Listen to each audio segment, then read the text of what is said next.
When does it make sense to say yes to a Roth conversion? Today, we're breaking down 5 key situations where converting could save you thousands in taxes. And I'll walk you through a real life example, hypothetically, of course, of a couple retiring with $1 million in their IRA and Social Security income. If you've ever wondered whether a Roth conversion is right for you, this episode is packed with answers. Welcome to Money Not Math, episode 168 on Tuesday, December 23rd, 2025. Plus, of course, Merry Christmas and Happy New Year's and Happy Holidays to everyone. This episode is an extension of my last Money Not Math episode 167, where I discussed why Roth conversions could matter for your retirement.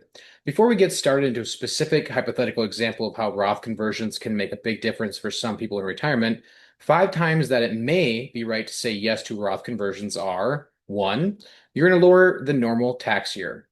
Two, you expect tax rates to rise.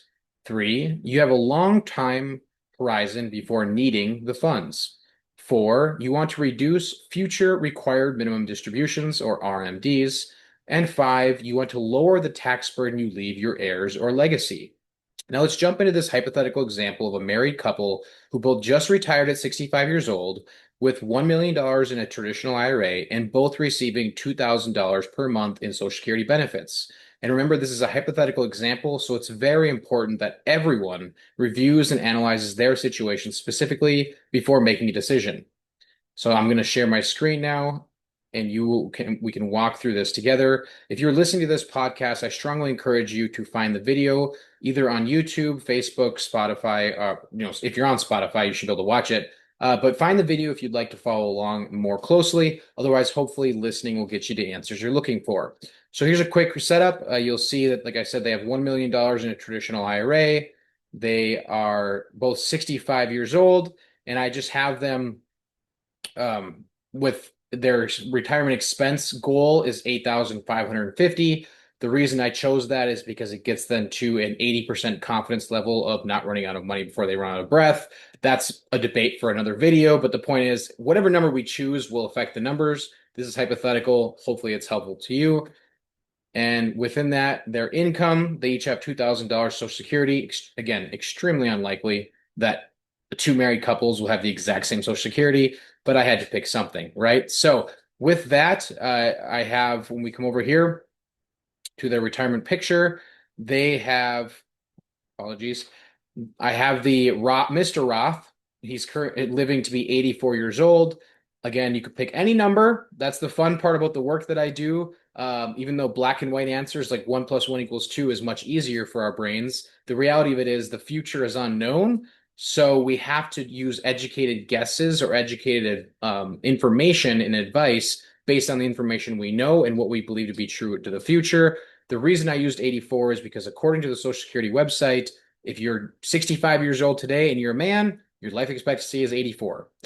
For Mrs. Roth, I used 87 because if you're 65 years old today, according to Social Security website, your life expectancy is 87. Those numbers have a big impact on the outcome, but I don't want to get too bogged down on that. I just want to show the potential value of Roth conversions for these people. And you'll notice again, I said $8,550 per month because that gets us to an 80% probability level. We can pick whatever we want for this analysis. I just want to make sure we use a baseline for people to understand. So let's go over to our tax analyzer here. And with the tax strategies, right off the bat, we're going to look at the comparison. So in this example, our planning resources based on all these hypothetical situation says that the most tax efficient thing these people could do is do Roth conversions up to the 0% capital gains tax bracket. And the reason for that I believe I'll show is that if they don't do any Roth conversions, there'll be a few years, especially once Mr. Roth passes away, that Mrs. Roth jumps up in her capital gains tax rate and has to pay way more taxes. So that's what we're doing. We are comparing no Roth conversions to doing Roth conversions up to the 0% capital gains tax rate level, a maximum. So off the top, invested assets, if they pass away at 84 and 87, again, big if, the proposed strategy with Roth conversions will leave them with 40,000 more ending assets, and that's 40,000 more in tax adjusted ending assets, so after tax assets. In federal tax paid over time, they're going to pay 98,000 less dollars in total federal taxes paid. And that doesn't even include state taxes. So every state's different there. But that could make a big difference as well. We're just going to look at federal today, but $98,000, that's a real amount of money. And you'll notice the difference if you're doing the proposed strategies green, we're just consistently having a consistent taxes paid up to the 0% capital gains tax bracket up to age 79, then nothing due after that because everything's been converted to after tax or spent down. Whereas if they don't do any Roth conversions, you'll see it's less taxes paid early on, but then once required minimum distributions kick in, RMDs, now it spikes up and then it levels out. And then once Mr. Roth passes away, Mrs. Roth is left by herself. Now she's paying a lot more in taxes. So that's where you're going to see when there's two people married, it's not as dramatic, but if one of the two spouses passes away way earlier or even a little bit earlier than the other spouse, that other spouse is left behind with the same amount of wealth, and assuming they're spending close to the same amount of money, they're going to spend a little bit less, which is assumed in this scenario. When you're filing as a single filer versus a couple married joint filing, you're going to be in a much higher tax bracket.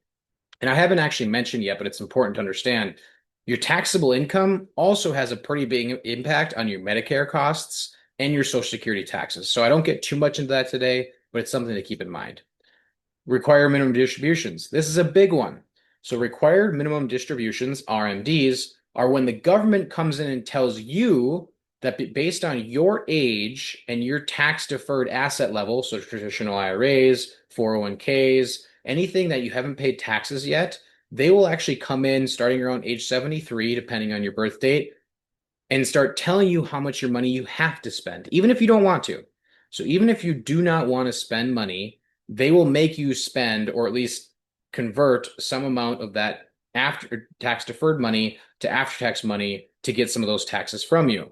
So if by doing Roth conversions earlier on, this married couple is going to decrease their RMDs by $319,369.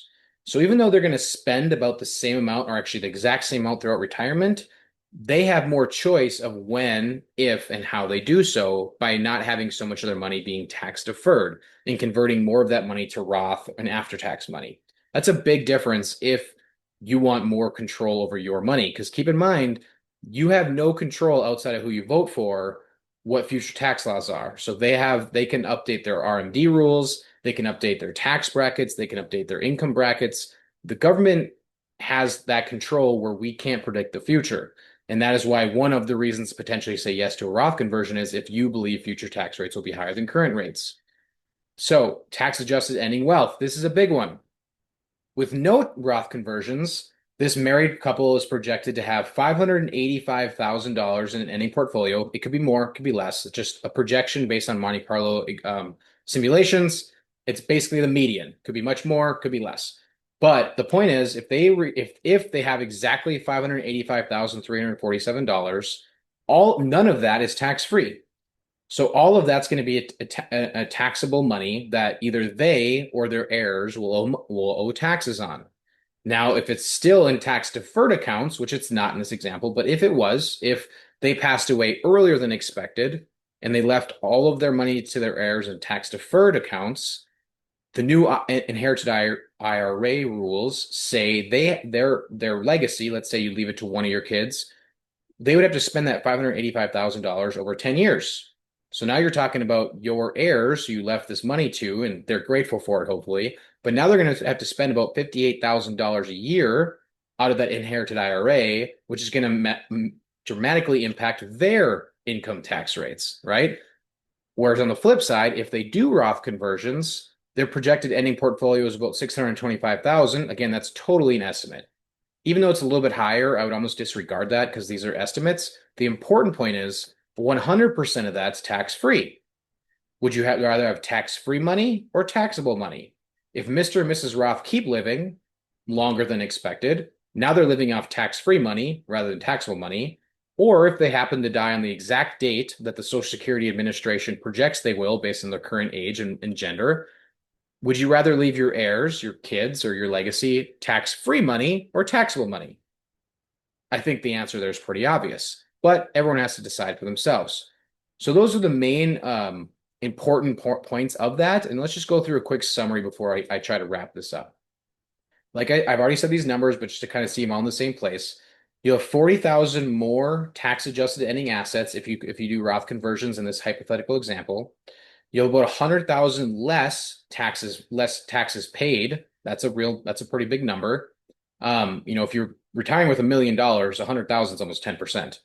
And you'll have 537,000 less withdrawals from tax deferred accounts. And those withdrawals from tax deferred accounts is what can affect your Social Security taxes, your Medicare taxes, or costs and things like that. So overall, we have to remind ourselves, not every situation makes sense to do Roth conversions, but in some situations, they can have a massive impact.